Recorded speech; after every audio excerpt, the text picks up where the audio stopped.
for joining us for the second episode of the Women in Food and Farming Network's Field Notes.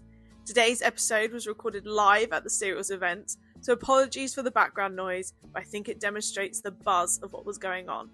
The network was invited to a G&T at Michelmores stand and a women's breakfast at the HDB stand where we discussed mentoring. Stay tuned for interviews from the Michelmores team, some of the girls at John Deere and BOFIN, and finally an interview with Farmers Weekly.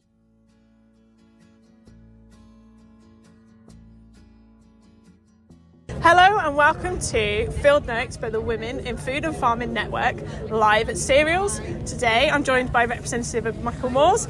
Say hello, Josie. Hello, I'm Josie Edwards, a partner in the agriculture team at Michelmores Solicitors. Hello, I'm Charlotte Razay, a senior associate also in the agriculture team at Michelmores. Hi, I'm Grace Owan. I'm also a solicitor in the agriculture team at Michelmores. So today, very kindly, they invited us for a nice gin and tonic. The Women in Farming Network are here and we're chatting to everyone. So I suppose, girls, the first question I've got is, why did you get involved with the Women in Farming and Food Network? So Seema and I are based in the London office, and there's so many events that the Women in Food and Farming Network hold in London, which for us is a bit of a rarity. So we've been trying to come along to as many as possible to expand our network in that industry and just to get to know other people and see what's going on. So that's sort of how we came into it, and we've kept coming along just because they're such great events. Great. And then why today did you invite the girls to the stand? What do you think is important in getting them on your stand today? Well, it's not just about getting the girls on the stand today. The drinks we invited to were the Women in Rural Practice drinks. It was a networking initiative I started just before lockdown, typically. And I recognised there was a bit of a gap in the market in terms of networking events for females in the rural sphere. So started the events as a way for us all to network together, as I saw there was a bit of a gap in the market. And if women want to get involved in the Rural Practices event, how else can they find out more information?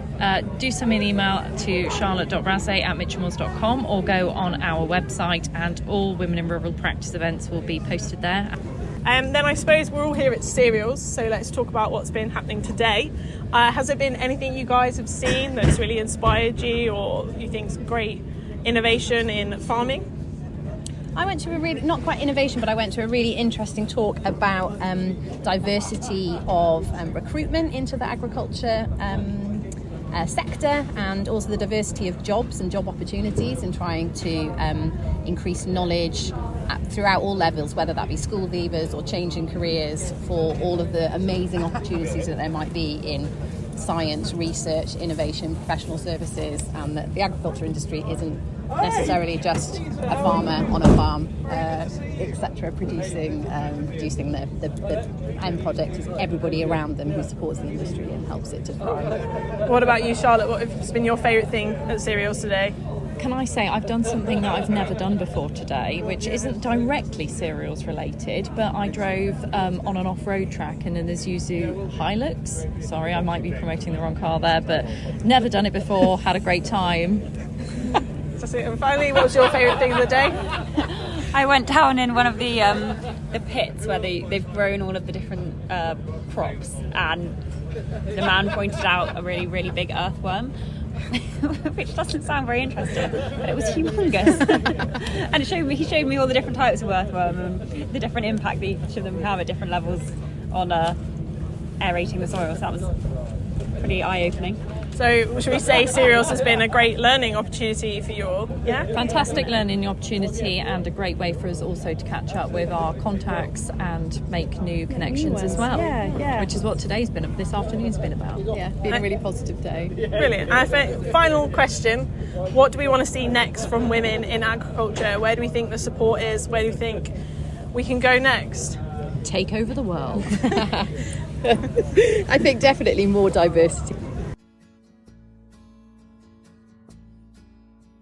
Hi, so we're stood live in the Cereals field next to the John Deere stand.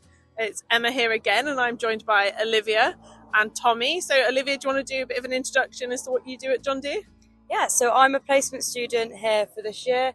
I'm currently studying agriculture at Harper Adams University, and at the moment we're just being a presence at the John Deere stand and having lots of really valuable conversations.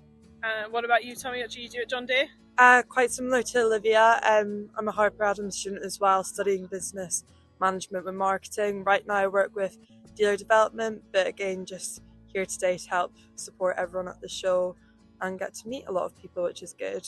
So I think my first question is, how did you guys get this opportunity at John Deere? So we have a family farm at home where we've always run John Deere equipment, and this opportunity came up for Harper when we were searching for our placement years, and it seemed like something that would really fit me, my personality, what I'm interested in, and I'm very glad to say that it has. It's worked out well. What about you, Tommy? Yeah, again, placement student with Harper. We all had to apply for what we seemed fitted right for that year and to get the most out of it. I come from a farming background up in Scotland, and it was really interesting combining both passions of farming with business. So this placement's really worked out very well, and I'm really glad I got it. Brilliant. And have you guys had some interesting conversations with people on the stand whilst you've been here? Yeah, definitely. We've had a lot of new kit released this year, which has been exciting. So it's been really good to showcase that stuff that we've got here today. So yeah, everyone's been really engaged with it, and it's exciting, isn't it? It's very exciting, yeah, and it's really nice to have such valuable conversations with customers who are all ready for John Deere and maybe even for competitive brands. And it's also nice just to be able to share the knowledge that we have with everyone here. Do the farmers come along with any constructive feedback, or is it all positive? Yeah, some of them do. Some of them try to maybe try and trick you out sometimes, but there is always an answer to the question. Yeah, definitely. Yeah. I suppose I've been asking everyone, what's your favourite thing you've seen at cereals, and I'm going to restrict you and say you can't say a John Deere tractor. Oh no. Favourite thing I've seen? It's probably the people. Everyone here's been so nice and like welcoming. Everyone's been really good to have a conversation with and getting engaged. But yeah, I hate to say it, but I'm almost the same thing. We went on a walk yesterday up to the Yellow Welly stand, and we spoke to them about mental health and agriculture, which felt really valuable as well. So yeah, that was really good. Thank you both so much, and good luck with your studies, and we hope to see you guys conquering the world in the future. Thank you. Hi, we're joined by Emma and Sky from BOFIN, Katie from Eve Communications, Laura from BOFIN. So we're all here at cereals. It's looking a bit cloudy, but so far no rain on the second day. So we start by doing a bit of an intro to BOFIN, what you guys do and why you're at cereals. Yeah, so we are the British On-Farm Innovation Network, and we represent farmers doing on-farm trials.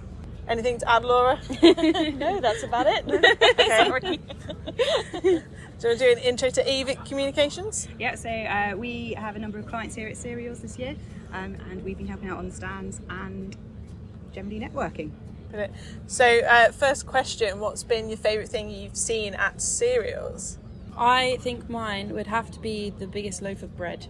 That Agri have got the biggest loaf of bread, I think. Yeah, they've won a world record There apparently. you go. Oh, okay. Yeah, that's great. Have you been to see that, Laura? I haven't actually seen it, but I get very excited by the combines here, so that's what I've been getting excited about. And of course, everyone attending our little haven of inspiration as well at cereals.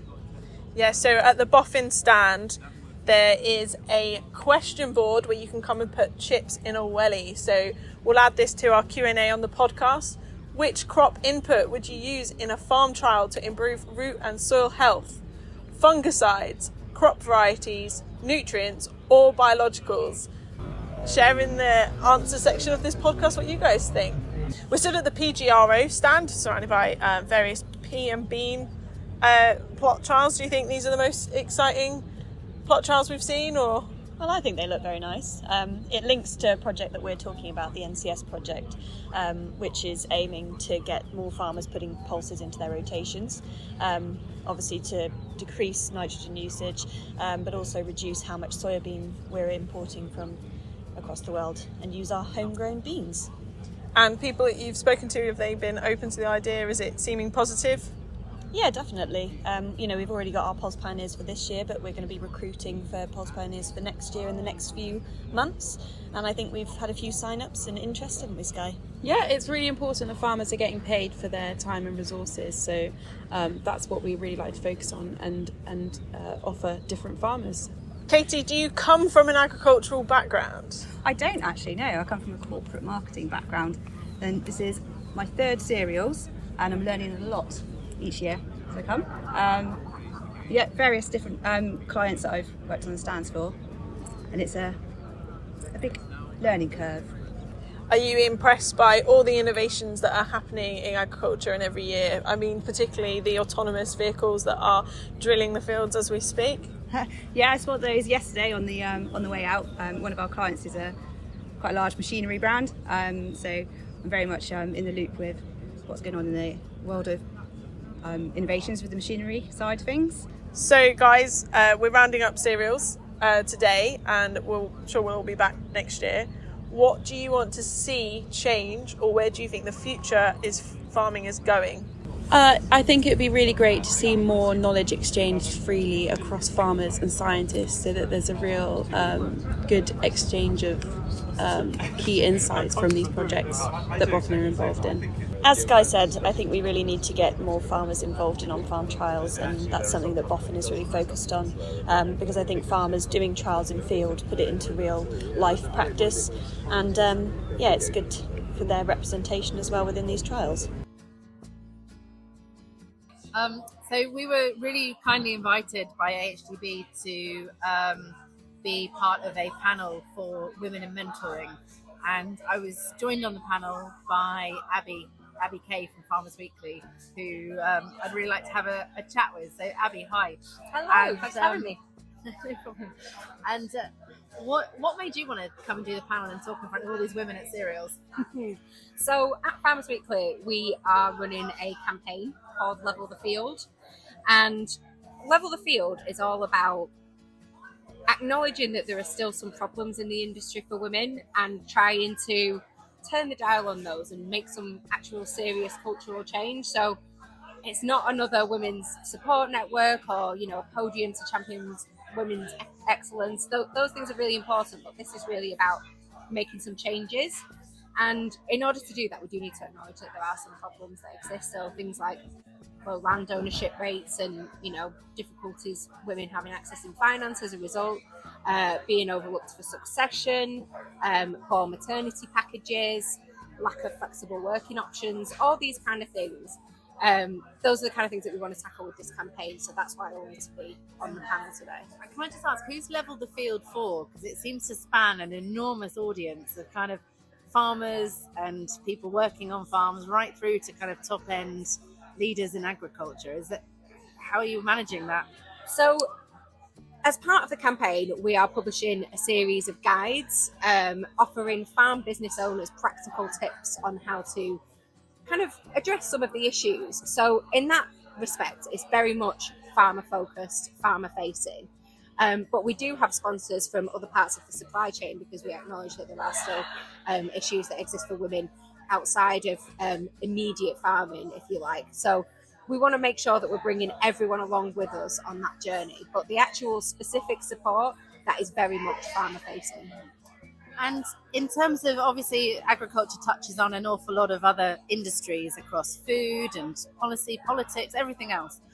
Is there any industry that you particularly think we as agriculture can learn from, and how they champion women and how they really make sure that women are empowered to do the roles that they so easily can achieve to or attain to? So some of the research that we've looked into when we've been putting the guides together, we've focused on other male-dominated industries because we think that that's where lessons can be learned. So things like forestry or construction. There's a whole range of industries that are doing certain innovative things, and mentoring actually is one of them. Construction industry has piloted a series of mentoring programs. We were talking about the importance of that on the panel today. So there's definitely lessons that can be learned from other industries for sure. And I can't not talk about what's happened in the last fortnight with Farmers Weekly. So I just want to ask, what's your What have been your key observations as a woman working in agriculture, breaking a pretty big story around young farmers clubs? Have you got? I don't want to touch on anything that's happened because it's all been covered in Farmers Weekly, and if you've seen what's happened, you're probably following it. What have you found personally, and how do you think that sets women up for success in the industry overall? So, as part of the investigation that I carried out, I found some quite serious issues. So, there's clearly a minority of people in young farmers clubs who are behaving in ways that are hugely inappropriate, particularly for the 21st century. Sexual assault is actually something that a lot of the girls that I've spoken to have mentioned to me. So that could be things like lifting up their skirts or putting hands up skirts, pulling down tops, other kinds of inappropriate touching. That was what was in the original article. And since we published, I've had numerous women and girls come forward with other more serious allegations, everything from having drinks spiked to forced sex acts all the way up to rape. So there is a significant problem here. And we felt as Farmers Weekly, it was our duty to give these girls a voice for the first time. And it's important to say none of that takes away from the fact that young farmers clubs do amazing things. They do so much charity work. There's so many people there who are fantastic, upstanding members of society. But we cannot ignore these problems that a minority are, in the way that a minority is behaving. That would be wrong of us to do that. We have a duty to the farming community as a whole, and we feel that it was the right thing to do to publish. So we're a female network working across food and agriculture.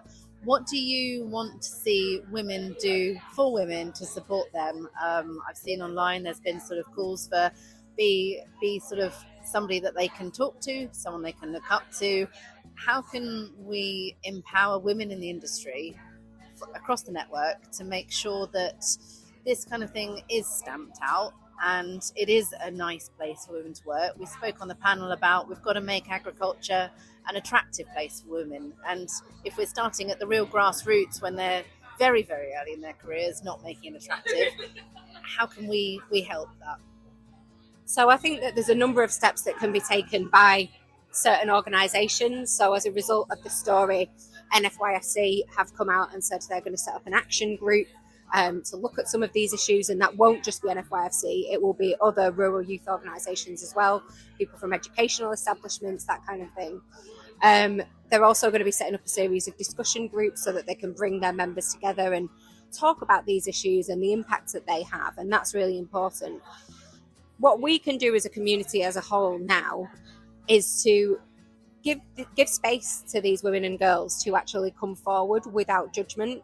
And it's been really sad to see the kind of defensive posture that parts of the industry have got into, because all that's happening there, and I know this because I've been contacted by victims, is they've been put off joining the public debate. They've said to me, I'm sorry, I can't say anything in public to support you. I just don't feel I'm in a position to do that with the backlash that has resulted. So we need to, as a community, make sure that we are pulling together and allowing these women the space to come forward. That's really important. I would also advise anybody who has been victim to go to proper support groups. There's all kinds of resources available. If you go on the NHS website to deal with sexual assault, it's really important that people get that. I'm keen also that we attempt to establish a support group where people who've been victims of this kind of behaviour can speak to each other as well as professionals, something ag specific. And we're in the very early stages of that. I don't know where we're going to get to, but I'm keen to make sure that we have some positive movement from this story and that it becomes a good thing for YFC as a whole. But we couldn't have got to this point if we hadn't identified the problem first.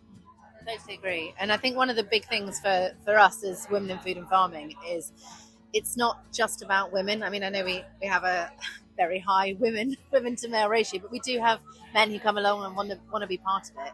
And I think that male ally element of it, we've seen it in other industries. 10 years ago it was happening. We need to make sure that it happens in agriculture and encourage men as well as women to empower and be there and support women in achieving their ambitions. 100%. I mean, we've had a lot of criticism at Farmers Weekly. I've had a lot of personal criticism for writing the story. But it's also been really heartwarming to see the number of men as well as women who have come forward to say, this behaviour isn't right. We need to call it out. You've done the right thing.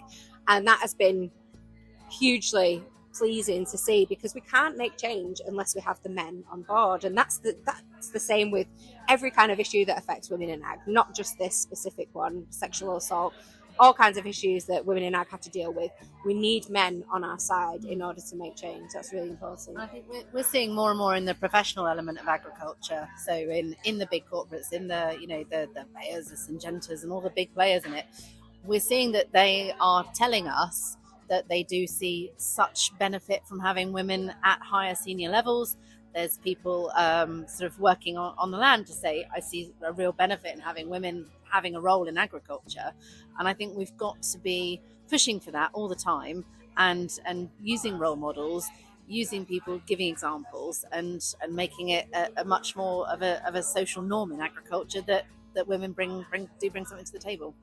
There's reams and reams of evidence that show businesses, not just in ag but outside of it, do better when they have diverse teams. It's commercially proven benefits that you get from having those diverse teams. So I wouldn't want anybody to take away from this the idea that this is about putting women there to the exclusion of men, because it absolutely isn't. It's about giving women a seat at the table with men and making sure that we're all there to make decisions that are best for the industry as a whole and for businesses as a whole. Okay, well, thank you ever so much, Abby. I'll let you crack on because it's a busy day at Cereals. And if anybody would like to comment or say anything about some of the things we've discussed, then please do. And if anyone wants to write in and publish their own blog article, again, please do.